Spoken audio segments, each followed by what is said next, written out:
মাননীয় প্রধান উপদেষ্টা একটু বন্দর নিয়ে কথা বলার পর থেকে এর আগে তো আলোচনা অনেক ছিল বা অনেক হতো। মাননীয় প্রধান উপদেষ্টা মহোদয় যে আলোচনা করার পর থেকে একটা বিষয় নিয়ে আসার পর থেকে যে বন্দর কেন্দ্রিক অনেক কথা শুরু হচ্ছে বা এখনো পর্যন্ত বন্দর কেন্দ্রিক অনেক আলোচনা, অনেক তর্ক-বিতর্ক, অনেক অস্পষ্ট ব্যাপার কিন্তু বাজারে ঘাটে আমরা শুনতে পাই। সেসব একটা চ্যালেঞ্জিং একটা ব্যাপার। এই চ্যালেঞ্জটাকে আপনি কিভাবে মোকাবেলা করছেন? এবং চট্টগ্রাম বন্দরের বর্তমান অবস্থা যেটা আপনি যদি বলতেন, জনাব এস এম মনিরুজ্জামান। ধন্যবাদ। আ আপনি যথার্থই বলেছেন যে চট্টগ্রাম বন্দর হলো বাংলাদেশের মোর দ্যান 90% আপনার এক্সপোর্ট ইম্পোর্ট হ্যান্ডেল করে। সবচাইতে গুরুত্বপূর্ণ বিষয় হলো যে কন্টেইনারের 98% হলো চট্টগ্রাম বন্দর আ এটা হ্যান্ডেল করে। রাইট, এবং এখন হলো আপনার সারা পৃথিবীতে একটা যুগান্তকারী পরিবর্তন আসছে। আপনার সমস্ত কার্গোই কিন্তু কন্টেইনারাইজড হচ্ছে।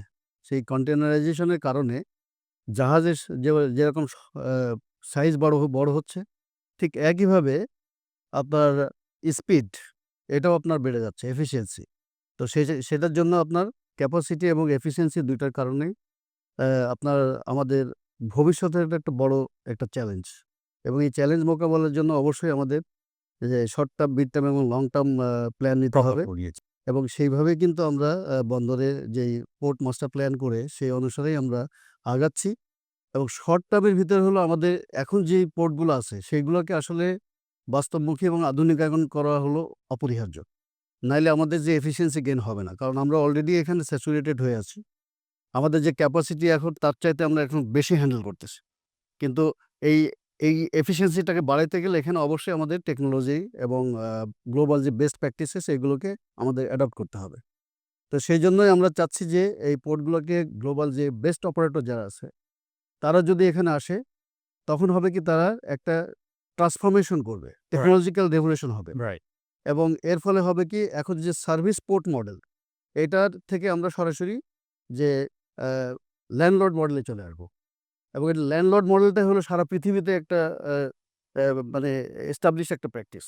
তো আমরা ওই দিকে যাচ্ছি। এটা একটা আন্তর্জাতিক একটা স্ট্যান্ডার্ড এবং সেই স্ট্যান্ডার্ডটাই আমরা ফলো করছি। তো সেইজন্য হলো এক্সিস্টিং পোর্টগুলোকে আমরা ইমিডিয়েটলি যেটা চাচ্ছি যে আগে মোর এফিশিয়েন্ট করার জন্য টেকনোলজি অ্যাডপ্ট করে এবং প্রসিডিউরাল এবং অপারেশনাল এফিসিয়েন্সি এনহান্স করার জন্য। অ্যান্ড দ্বিতীয়টা হলো যে আপনার যেটা মধ্যবর্তী যেটা বললাম সেটা হলো যে আমাদের কিছু জায়গায় আ একটু বড় জাহাজ অপারেট করতে হবে এবং 24/7 তার জন্য আমরা লালদিয়াতে একটা ইনিশিয়েটিভ নিয়েছি যেটা এপিএমটি টার্মিনালের মার্কস লাইনের অর্থায়নে হবে। ওখানে একটা গ্রিনফিল্ড প্রজেক্ট। এটা হবে আপনার ল্যান্ডলর্ড মডেলেই। কিন্তু সেখানে হলো তারা বিল্ড, অপারেট অ্যান্ড ট্রান্সফার করবে। তো এইটার জন্য আমাদেরও একটা ট্রান্সেকশন অ্যাডভাইজার আছে। ওয়ার্ল্ড ক্লাস যেটা হলো আপনার ইন্টারন্যাশনাল ফাইন্যান্সিয়াল কর্পোরেশন, ওয়ার্ল্ড ব্যাংকের একটা প্রতিষ্ঠান।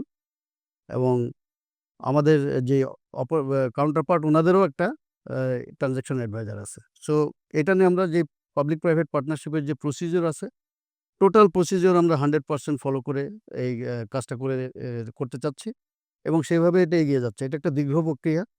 তো আমরা যাতে সুষ্ঠুভাবে এটা করা যায় সেভাবে করে আমরা অ্যা লালদিয়া যে টার্মিনালটা ইনশাআল্লাহ আমরা এটা করব। আর আরেকটা হলো আমাদের যে বে টার্মিনাল। আপনি জানেন যে এখন চট্টগ্রাম বন্দর অ্যা মানে এটা টাইডের উপর নির্ভরশীল হয়। জাহাজের যে আসা যাওয়াটা সম্পূর্ণ নির্ভর করে হলো জোয়ারের উপর, ভাটার উপরে এবং ২৪ ঘন্টা আমরা অপারেট করতে পারি না। মোস্টলি দিনের বেলা। আর ২০০ মিটারের উপরে জাহাজ অপারেট করা যায় না। কিন্তু এখন জাহাজের সাইজ বেড়ে যাচ্ছে। তো সেজন্য আমাদেরকে অবশ্যই সমুদ্রের পাড়ে যেতে হবে। তো সেইজন্য বে টার্মিনাল একটা আমাদের একটা আ সম্ভাবনার দ্বার ওপেন হবে ওখানে। সেখানে আমাদের ওয়ার্ল্ড ব্যাংকের $৬৫০ মিলিয়ন এর একটা লোন এগ্রিমেন্ট অলরেডি হয়েছে এবং আ পিএসএ সিঙ্গাপুর এবং ডিপি ওয়ার্ল্ড এর সাথে আমাদের একটা জি2জি কন্ট্রাক্ট আছে। সেটা অনুসারেও আমরা ওইটা নিয়ে কাজ করে যাচ্ছি। আশা করি যে আগামী বছরের ১ম অর্ধে হয়তোবা আমরা সব প্রসেস গুলা কমপ্লিট করে এই কাজগুলো এগিয়ে নিয়ে যেতে পারবো এবং সেটা যদি আমরা শুরু করতে পারি আগামী বছরের মাঝামাঝি, তাহলে ২০৩০ এ ইনশাআল্লাহ বে টার্মিনালও হয়ে যাবে। তো এইটা হয়ে গেলে আমরা আগামী ৫ বছরের জন্য একটু চ্যালেঞ্জ থাকবে আমাদের। যেই কার্গো গ্রোথ হলো এখন ১১%। এই ১১% গ্রোথ হ্যান্ডেল করার জন্য আমাদেরকে এই ক্যাপাসিটি এবং এফিসিয়েন্সি ল্যাটারালি এবং ভার্টিক্যালি বাড়াইতে হবে। তো সেই জন্য আমরা চিন্তা করেছি যে আমাদের এক্সিস্টিং ইয়ার্ড যেটা, এই ইয়ার্ডগুলোকে একটু সম্প্রসারণ করা। আমরা ইতিমধ্যে 53,000 ক্যাপাসিটি থেকে এখন আমরা 62 তে চলে আসছি। তারপর আমরা ট্রাক টার্মিনাল করেছি। দেন হলো আপনার আমরা টেকনোলজি অ্যাডপ্ট করেছি। ডিজিটাল টেকনোলজি অ্যাডপ্ট করার ফলে আমাদের এখন গেট পাসের কারণে ট্রাকের যেই স্পিডটা বেড়ে গেছে। একইভাবে বিল পেমেন্ট, বিল জেনারেশন এইগুলো আমরা অটোমেটেড করে ফেলেছি অনলাইন ব্যাংকিংয়ের মাধ্যমে।